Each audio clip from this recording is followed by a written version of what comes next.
Assalamualaikum warahmatullahi wabarakatuh. Kami dari kelompok 3 akan mempresentasikan mengenai analisis rasio. Kelompok kami beranggotakan Dea Endrani Oktaviani, Linawati, dan Fauzia Ayustianing Tias. Yang pertama, kita akan membahas mengenai analisis laporan keuangan.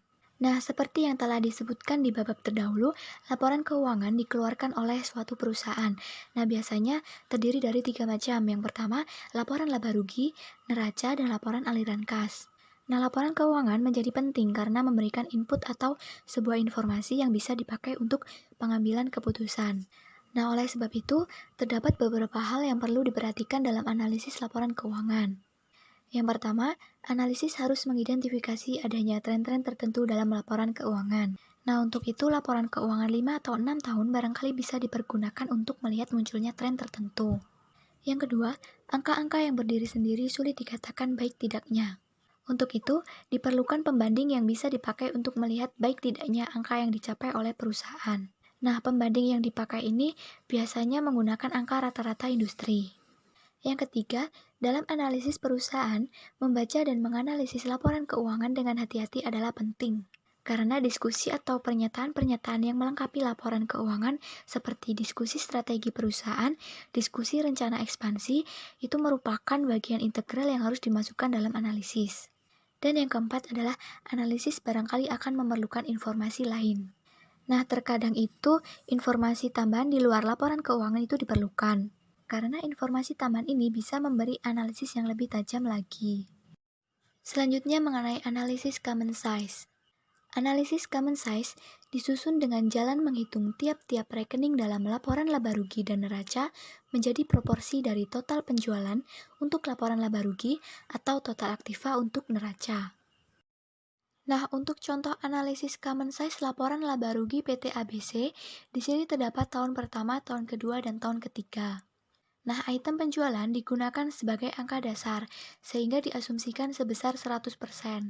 Kemudian, dikurangkan dengan harga pokok penjualan sebesar 64% yang didapat dari 10.492 dibagi 16.405 dikali 100%, maka akan ketemu margin kotor sebesar 36%.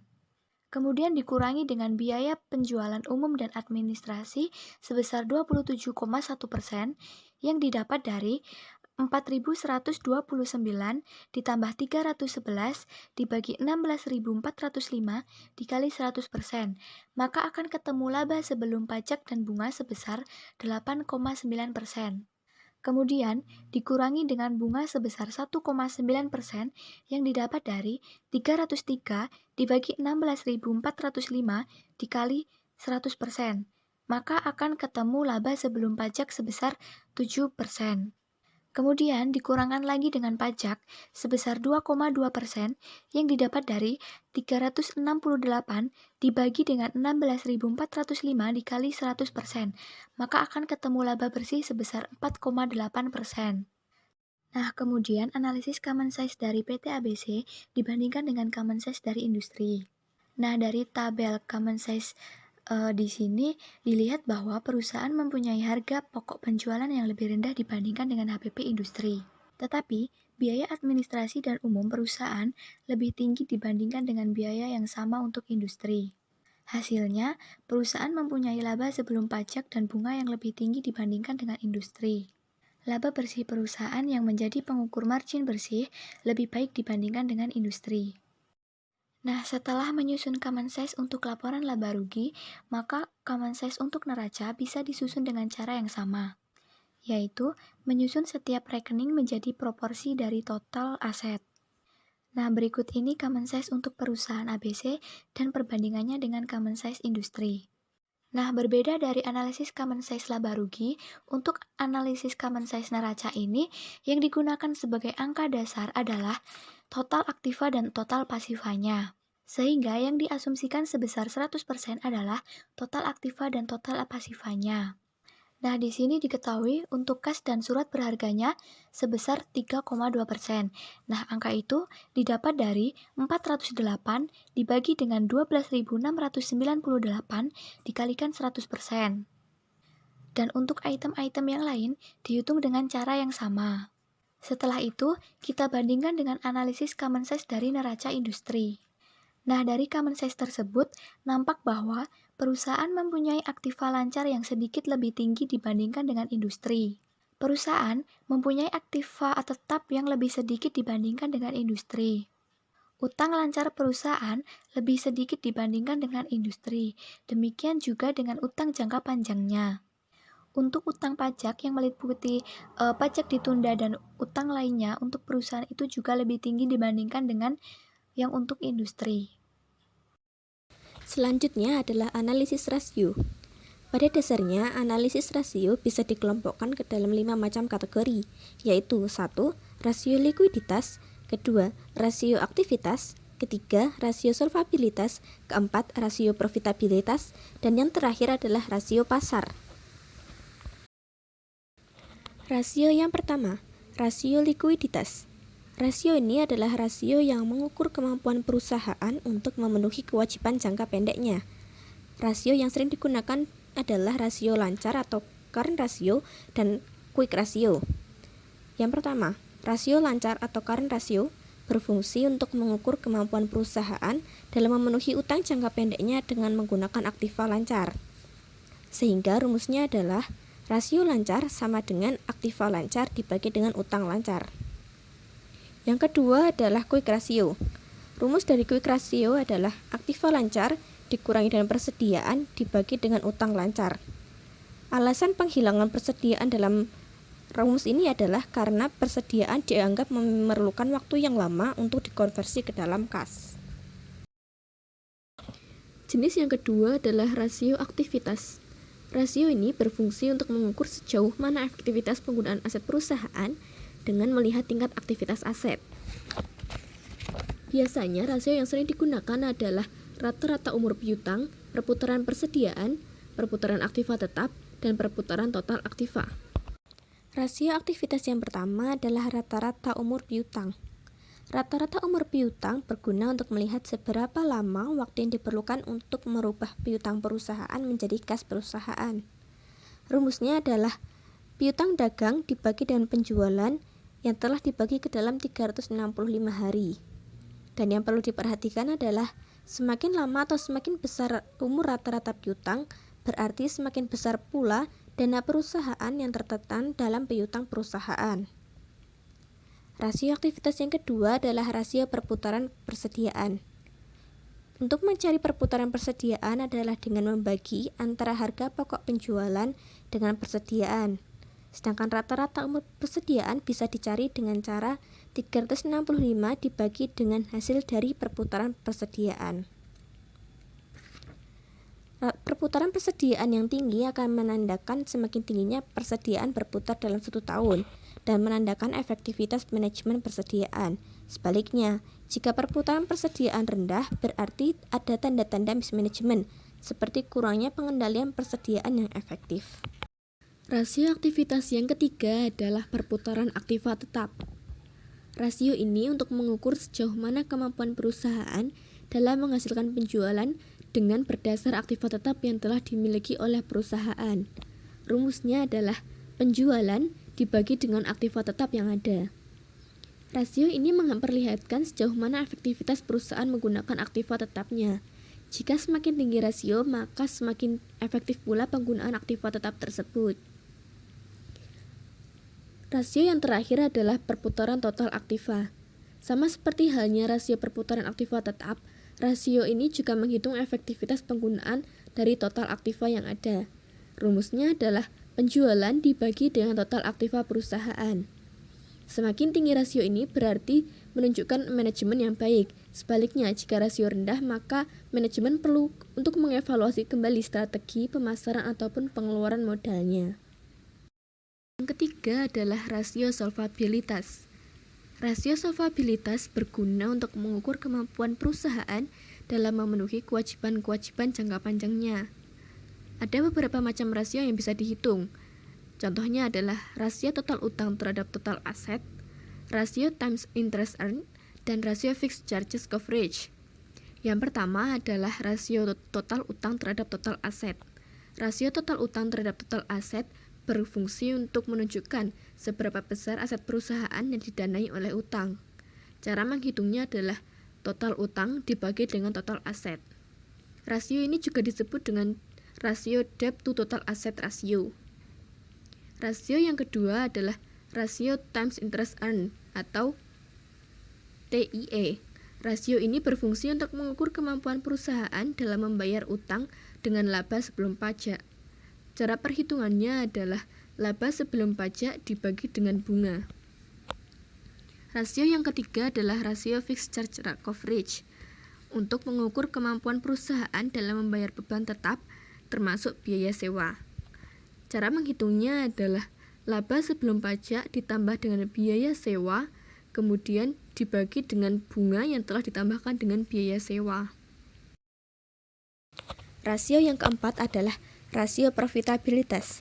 Rasio ini berfungsi untuk mengukur kemampuan perusahaan dalam menghasilkan keuntungan atau profitabilitas pada tingkat penjualan, aset, dan modal saham tertentu. Ada 3 rasio yang sering dibicarakan, yaitu profit margin, return on total asset atau ROA, dan return on equity atau ROE. Yang pertama adalah profit margin. Profit margin berguna untuk menghitung sejauh mana kemampuan perusahaan dalam menghasilkan laba bersih pada tingkat penjualan tertentu. Cara perhitungannya adalah laba bersih dibagi dengan penjualan. Profit margin yang tinggi berarti kemampuan perusahaan menghasilkan laba yang tinggi pada tingkat penjualan tertentu. Profit margin yang rendah menandakan penjualan yang terlalu rendah untuk tingkat biaya tertentu. Secara umum, rasio yang rendah menunjukkan ketidakefisienan manajemen. Yang kedua adalah ROA atau return on total asset. Rasio ini berfungsi untuk mengukur kemampuan perusahaan dalam menghasilkan laba bersih berdasarkan dengan tingkat aset tertentu. Cara perhitungannya adalah laba bersih dibagi dengan total aset. Tingginya ROA berarti akan menunjukkan tingginya efisiensi manajemen aset. Rasio yang ketiga adalah rasio atau return on equity atau ROE. Rasio ini mengukur kemampuan perusahaan dalam menghasilkan laba berdasarkan modal saham tertentu. Perhitungannya adalah laba bersih dibagi dengan modal saham. Rasio pasar. Rasio pasar adalah rasio yang mengukur harga pasar relatif terhadap nilai buku. Rasio yang sering digunakan adalah price earning ratio, dividend yield, dan dividend payout. Yang pertama adalah price earning ratio.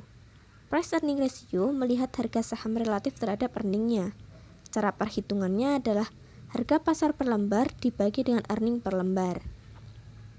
Perusahaan yang memiliki prospek baik akan memiliki nilai PER yang tinggi. Sebaliknya, perusahaan yang memiliki pertumbuhan rendah akan mempunyai nilai PER yang rendah. Rasio selanjutnya adalah dividend yield. Cara perhitungannya adalah dividen per lembar dibagi dengan harga pasar saham per lembar. Biasanya perusahaan yang memiliki prospek yang tinggi akan memiliki dividen yield yang rendah. Jika perusahaan tidak memiliki prospek atau prospek yang rendah, maka akan memiliki nilai dividen yield yang tinggi. Rasio yang terakhir adalah rasio dividen payout. Cara perhitungannya adalah dividen per lembar dibagi dengan earning per lembar. Rasio ini berfungsi untuk melihat bagian earning atau pendapatan yang dibayarkan sebagai dividen kepada investor.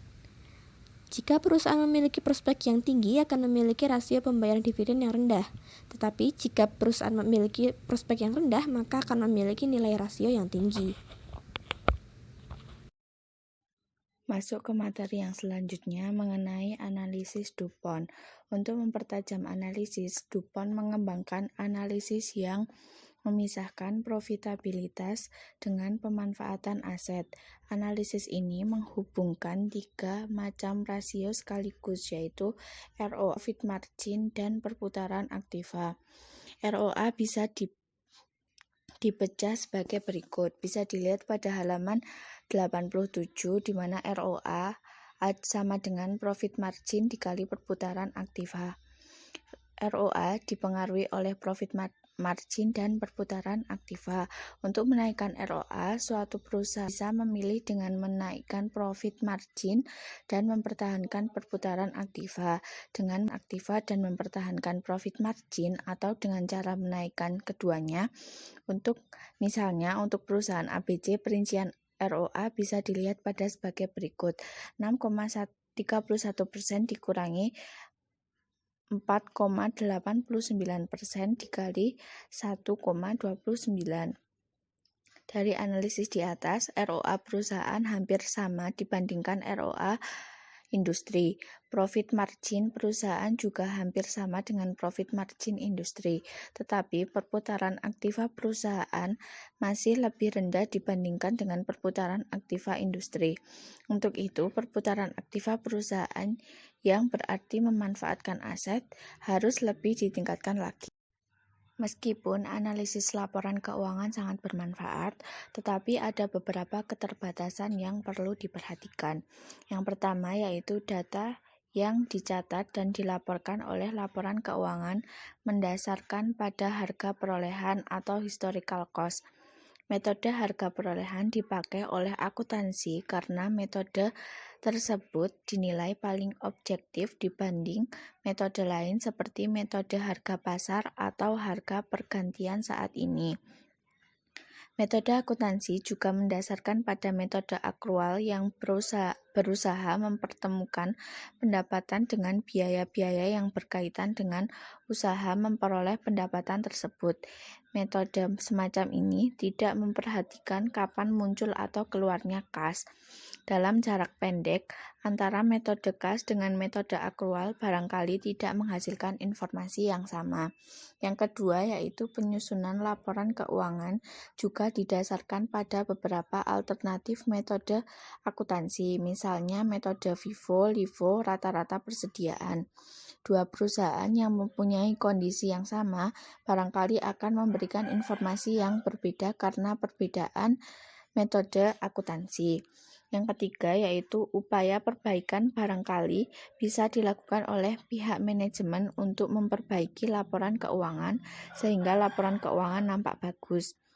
Sebagai contoh, sebelum tanggal neraca manajemen bisa meminjam utang jangka panjang dan menyimpan kas dari pinjaman tersebut.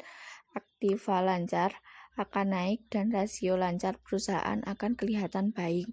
Sesudah tanggal neraca, kas barangkali dipakai untuk melunasi hutang jangka panjang dan kondisi likuiditas jangka pendek kembali ke asalnya yang tidak begitu bagus.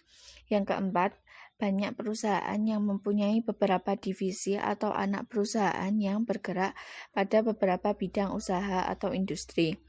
Untuk perusahaan semacam ini, analisis akan kesulitan memilih perbandingan karena perusahaan tersebut bergerak pada beberapa industri. Juga data-data divisi untuk mengetahui prestasi divisi biasanya tidak lengkap dilaporkan, sehingga analisis akan mengalami kesulitan menganalisis prestasi divisi-divisi dalam perusahaan. Yang kelima, inflasi atau deflasi akan mempengaruhi laporan keuangan, terutama yang berkaitan dengan rekening-rekening jangka panjang seperti investasi jangka panjang. Laporan keuangan yang menggunakan harga perolehan akan cenderung lebih rendah melaporkan data-data laporan keuangan. Yang keenam, rata-rata industri merupakan rata-rata perusahaan yang ada dalam industri. Ada beberapa perusahaan yang tidak bagus yang dipakai juga untuk perhitungan rata-rata industri. Juga rata-rata industri bukan merupakan standar yang selalu baik, yang seharusnya diikuti oleh perusahaan karena rata-rata industri hanya rata-rata perusahaan di industri. Perusahaan yang ingin sukses biasanya harus berada di atas rata-rata industri, bukannya sama dengan rata-rata industri. Angka yang lebih rendah dibandingkan rata-rata industri juga tidak selalu berarti jelek. Ada beberapa hal yang harus dipertimbangkan sebelum menentukan baik buruknya suatu angka. Sekian presentasi dari kami, kurang lebihnya mohon maaf. Wassalamualaikum warahmatullahi wabarakatuh.